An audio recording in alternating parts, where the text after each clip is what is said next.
السلام علیکم ورحمۃ اللہ وبرکاتہ۔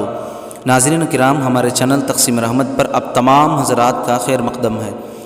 آج بروز پیر 24 جنوری 2022 کی ایک اہم اور علمی جانکاری ہم آپ سے شیئر کرنے والے ہیں۔ ناظرین، آج ہماری اس ویڈیو کا مقصد وہ کون سی شخصیات ہیں جنہیں اب تک دارالعلوم دیوبند میں محتمم بننے کا شرف حاصل ہوا ہے۔ ناظرین کرام، نام، تصویر، پیدائش، مختصر حالات اور کل مدت اہتمام، یہ ساری تفصیلات ہم آپ سے شیئر کرنے والے ہیں۔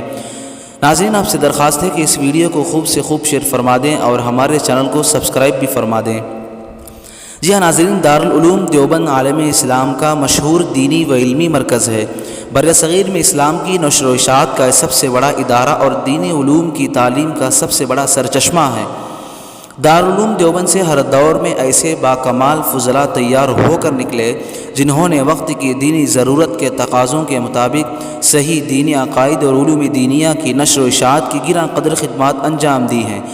دارالعلوم دیوبند صرف ایک تعلیم گاہ ہی نہیں بلکہ در حقیقت ایک تحریک ہے، ایک مکتبہ فکر اور ایک بحر پیکراں ہے۔ بر صغیر کے اطراف میں جس قدر دینی مدارس اس وقت موجود ہیں، ان کے اساتذہ تقریباً بلا واسطہ یا بالواسطہ دارالعلوم ہی کے فیض یافتہ ہیں، اور ہر سال سینکڑوں طلباء یہاں سے فارغ ہو کر درس و تدریس، وعظ و تبلیغ اور تصنیف و تالیف کے ذریعے سے اشاعت دین کا فریضہ انجام دے رہے ہیں۔ اب تو یورپ و امریکہ اور افریقہ وغیرہ تک یہ سلسلہ پھیل چکا ہے۔ ناظرین، علماء دیوبند کے دینی و علمی تبلیغی و تصنیفی کارناموں کا بر صغیر ہی میں نہیں بلکہ دوسرے اسلامی ممالک میں بھی بارہا اعتراف کیا گیا۔ خصوصاً ارشاد و تربیت اور تدریس و تبلیغ کے میدانوں میں یہ سب سے آگے نظر آتے ہیں۔ دارالعلوم کے غلغلے سے افغانستان اور بخارا و سمرقند تک کی علمی مجلسیں گونج اٹھیں۔ یہ ایک مستند تاریخی حقیقت ہے کہ دارالعلوم دیوبند کا یہ چشمہ فیض اپنی خصوصیات کے ساتھ تشنگان علوم کو سیراب کرنے میں ایک صدی سے زائد مدت سے مصروف ہے، اور پورا ایشیا بلکہ سارا عالم اس چمرستان نبوت کی خوشبو سے مہک رہا ہے۔ دارالعلوم دیوبند کی انہی دینی، علمی اور فکری سرگرمیوں نے اسے دنیا اسلام کی نگاہوں کا مرکز بنا دیا ہے۔ جی ہاں ناظرین، وہ آسماء گرامی جنہیں دارالعلوم دیوبند میں محتمم بننے کا شرف حاصل ہوا ہے، سب سے پہلے ہم آپ حضرات کے سامنے نام پڑھ کر سنائیں گے اور اسکرین پر تصویر بھی لگائی جائے گی، اور وفات، عمر اور پیدائش اور مدت اہتمام، یہ ساری چیزیں آپ اسکرین پر دیکھ سکتے ہیں۔ سب سے پہلے محتمم حضرت مولانا عابد حسین صاحب رحمہ اللہ۔ عابد حسین صاحب 1834 میں دیوبند مغلیہ ہند میں پیدا ہوئے۔ انہوں نے 3 بار مدرسہ دیوبند کے محتمم کی حیثیت سے خدمات انجام دیں۔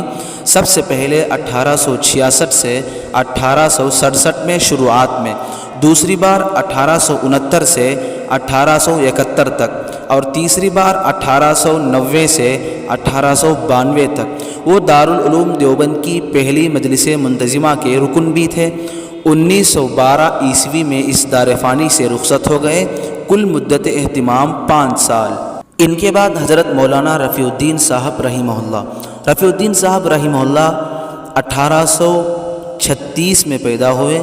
انہوں نے 2 مرتبہ دارالعلوم دیوبند کے محتمم کی حیثیت سے خدمات انجام دیں۔ پہلی بار 1867 سے 1868 تک، اور دوسری بار 1871 سے 1888 تک۔ ناظرین، رفیع الدین صاحب رحمہ اللہ کا انتقال 1890 میں مدینہ منورہ میں ہوا، زادہ اللہ شرف و عظمہ، اور جنت البقیع میں مدفون ہوئے۔ کل مدت اہتمام 18 سال۔ ان کے بعد حاجی سید فضل حق صاحب رحمہ اللہ۔ حاجی سید فضل حق صاحب رحمہ اللہ دیوبند کے خاندان سعادات رضویہ سے تھے۔ 1310 ہجری مطابق 1892 میں حاجی محمد عابد صاحب رحمہ اللہ کے مستعفی ہو جانے پر محتمم مقرر ہوئے، اور تقریباً 1 سال تک اس خدمت کو انجام دے کر مستعفی ہو گئے۔ ان کے بعد حضرت منیر صاحب نانوتی علیہ الرحمہ 1247 مطابق 1831 میں نانوتا میں پیدا ہوئے۔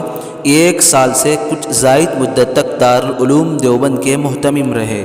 کے بعد حضرت حافظ احمد صاحب۔ حافظ صاحب نانوتی علیہ الرحمہ کے فرزند رشید تھے۔ 1279 مطابق 1862 میں نانوتا میں پیدا ہوئے۔ 1313 ہجری مطابق 1895 میں گنگوہی علیہ الرحمہ نے اہتمام کے لیے مولانا حافظ احمد صاحب رحمہ اللہ کا انتخاب فرمایا۔ حافظ صاحب نے 45 سال دارالعلوم دیوبند کی خدمات انجام دیں۔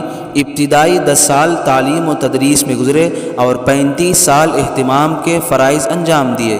3 جمادی الاولیٰ 1347 مطابق 1928 کا واقعہ ہے کہ وفات سے قبل زبان پر ذکر اللہ جاری تھا۔ 29 کی عادت پر عقد انامل تھا کہ اللہ کے لفظ کے ساتھ روح پرواز کر گئی۔ ان کے بعد حضرت مولانا حبیب الرحمن صاحب، آپ حضرت مولانا فضل الرحمن رحمہ اللہ کے خلف رشید تھے۔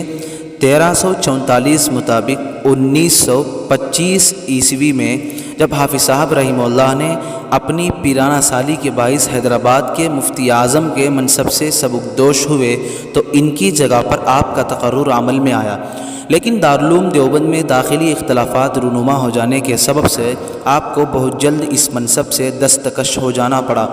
حضرت حافظ صاحب کے انتقال کے ٹھیک 14 ماہ کے بعد 4 رجب 1348 مطابق 1929 کی شب میں اس جہان فانی سے رحلت فرمائی اور ہمیشہ کے لیے دارالعلوم کو اپنا مداح چھوڑ گئے، نور اللہ مرقدہ۔ ان کے بعد حضرت قاری طیب صاحب علیہ الرحمہ، آپ کی پیدائش 1315 مطابق 1898 میں ہوئی۔ آپ کا تاریخی نام مظفر الدین ہے۔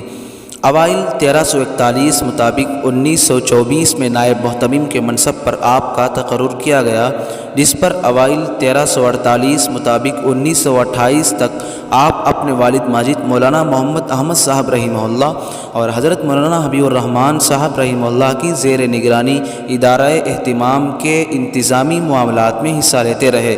وسط 1348 مطابق 1929 میں مولانا حبیب الرحمن صاحب کے انتقال کے بعد آپ کو محتمم بنایا گیا۔ مدت اہتمام 52 سال۔ بالآخر یوم اجل آ گیا۔ 1980 17 جولائی 1983 مطابق 6 شوال 1403 ہجری بروز اتوار آپ اپنے اعمال حسنہ کی جزا پانے کے لیے داعی اجل سے جا ملے۔ ان کے بعد حضرت مولانا مرغوب الرحمن صاحب 1313 ہجری 1914 عیسوی کو محلہ قاضی باڑہ بجنور میں شیخ الہند کے شاگرد اور محدث کشمیری کے رفیق درس مشیت اللہ قاسمی کے یہاں پیدا ہوئے۔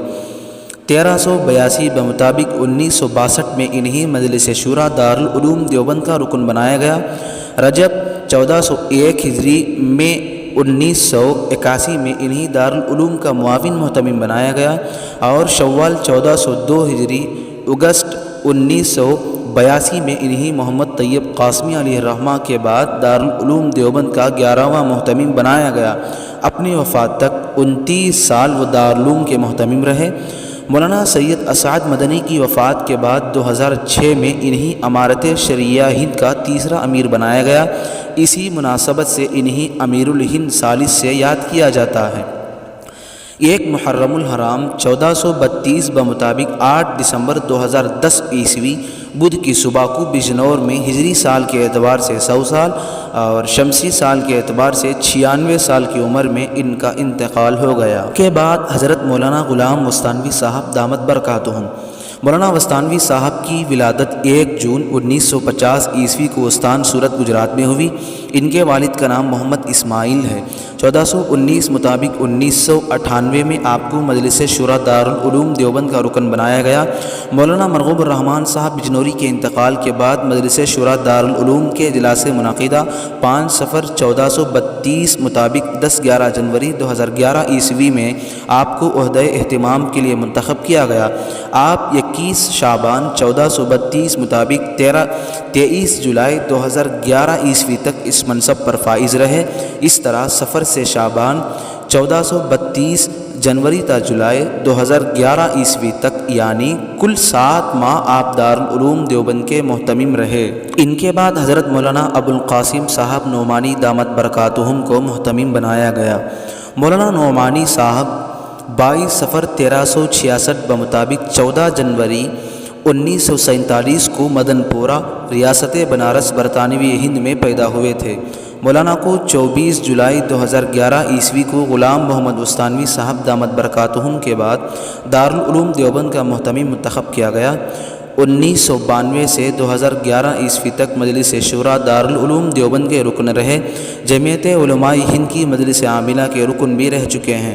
اور 1429 بمطابق 2008 عیسوی آپ کو جمعیت علماء ہند کا نائب صدر بھی بنایا گیا تھا۔ نیز 22 مارچ 2020 عیسوی کی تالہ بندی تک دارالعلوم دیوبند میں جامع ترمذی کے اسباق بھی آپ سے متعلق تھے، یہاں تک کہ 14 اکتوبر 2020 عیسوی کو دارالعلوم دیوبند کے شیخ الحدیث حضرت مولانا مفتی سعید احمد صاحب پالنپوری علیہ رحمہ کی وفات کے بعد انہیں دارالعلوم دیوبند کے شیخ الحدیث کے منصب پر فائز کیا گیا۔ ان کا شمار 500 انتہائی بااثر مسلم شخصیات میں ہوتا ہے۔ مدت اہتمام جاری ہے۔ ناظرین کرام، یہ رہی آج کی رپورٹ۔ اس جانکاری کے متعلق آپ کیا رائے کرتے ہیں، کیا رائے رکھتے ہیں، کمنٹ کر کے ضرور بتائیں۔ ویڈیو کو لائک اور شیئر کر دیں اور تقسیم رحمت کو سبسکرائب کرنا نہ بھولیں۔ دعاؤں کی درخواست۔ السلام علیکم ورحمۃ اللہ وبرکاتہ۔